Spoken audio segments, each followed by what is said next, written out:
So I recently got a Groupon for hot yoga, and I got an unlimited pass for a month, and I've been going very consistently. And this experience has been extremely juicy. In fact, my doctor who does my acupuncture said that my scoliosis hasn't been as deviated, like my spine is not as kind of obvious in its curve since I've been going to hot yoga. So that's a really big plus for me. And another thing that's been really nice is it's created a space for me, like an hour out of my day, to reflect and move my body, which I've been loving. So the other day when I was in class, it was a gentle class, so nothing rigorous. It gave me a lot of time to explore my thoughts. While I was in class, I was feeling kind of blissed out, like it was my second class of the day. My life has been really wonderful lately, and so I was feeling very blessed. And so during the class, kind of in a meditative state, I started naming all the things that I'm grateful for. And so I went through my list of 10 things that I just wanted to speak from my heart and share to myself about what I was thankful for. And what was really odd was the fact that right after I listed those things that I was grateful for, and right after having a really wonderful day and feeling my life on this like steady incline, I still felt this deep pit of anxiety in my stomach. And so it kind of confused me because I was sitting here, like I said, feeling really blissed out and wondering, if everything's going so well, why do I feel so nervous about something? Like I feel like something is off. And so I decided to explore that feeling of anxiety during the class. And I was sitting with myself and just asking myself a few questions, trying to familiarize myself with this energy. And so I spent time with this anxiety. I was noticing, where it was showing up in my body. It was in my stomach. I wanted to get to know this anxiety and just understand where it was coming from and what it wanted to tell me. And so I held space for it. I started speaking to it. I let myself know, like, I see you. Even though, everything's going well, like, it's okay that you feel this anxiety. I'm not going to judge you for being this way. I was just exploring it. And I started asking it questions. And one of the questions that I asked it was, when was the first time that you felt this way?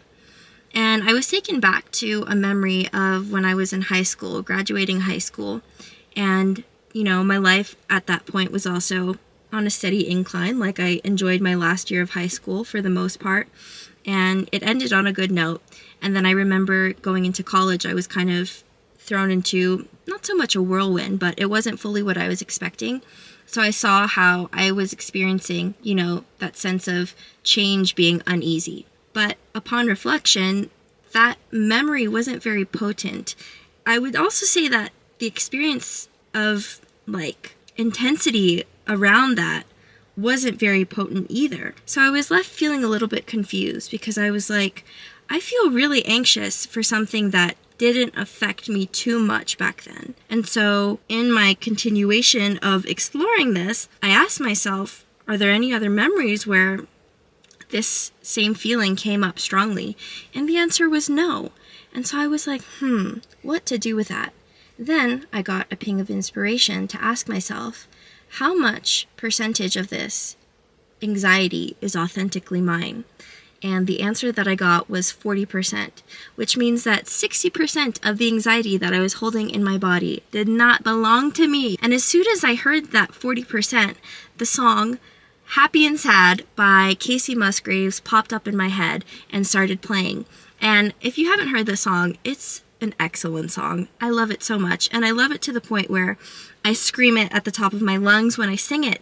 And I started to notice maybe that's the problem. So this song is all about, even though you're feeling like you're on top of the world, you're still waiting for a shoe to drop. And not being able to fully trust in your happiness because there's an underlying fear that something bad is going to happen. And so I'm going to read you a couple lyrics from the song. Is there a word for the way that I'm feeling tonight? Happy and sad at the same time. You've got me smiling with tears in my eyes. I've never felt so high. No, I've never been this far off of the ground. And they say everything that comes up must come down. I don't mind at all. No, I'm used to falling. I'm comfortable when the sky is gray. But when everything is perfect, I start hiding because I know that rain is coming my way. My way. Do you know how many times I've belted that song at the top of my lungs? And I feel like in doing that, a part of me claimed that as my own truth. When I spent time observing this in myself, what I came to realize was that I actually haven't had too many moments, thankfully, where I went from 100 to 0 in a second, you know? Like, never had any very surprising and rapid, dramatic life changes. I feel like they've all kind of been predictable, if that makes sense. Like, I've had time to prep around any situation that's come forward so far. I mean, as far as I can consciously remember.